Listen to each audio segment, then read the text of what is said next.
Red Station, les infos, Simon Soudin. Bonjour tout le monde, dans l'actualité de ce lundi 7 novembre, à partir d'aujourd'hui, 1,5 million de Français peuvent bénéficier d'un nouveau chèque énergie, le chèque fuel.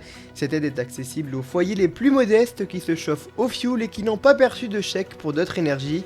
En ce qui concerne les montants, 100 € seront versés pour les ménages déclarant entre 10 800 et 20 000 € par an, et ceux ayant un revenu par unité de consommation inférieur à 10 800 € par an peuvent prétendre à la somme de 200 €.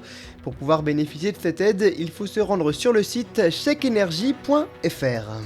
Hier a débuté la COP27 au sujet du climat en Égypte. Plus de 200 pays sont présents pour ces 2 semaines de conférences. Plusieurs sujets vont être abordés, l'aide à la transition écologique pour les pays en développement, le ressenti des pays les plus pauvres touchés de plein fouet par le dérèglement climatique, ou encore les engagements à venir pour le climat.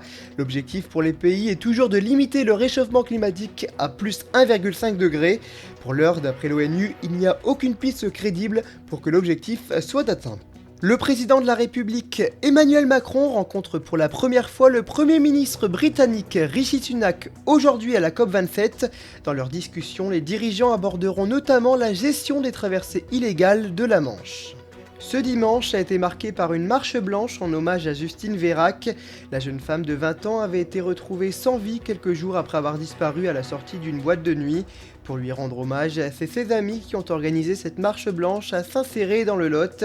C'est dans cette commune que Justine Vérac faisait ses études d'aide-soignante.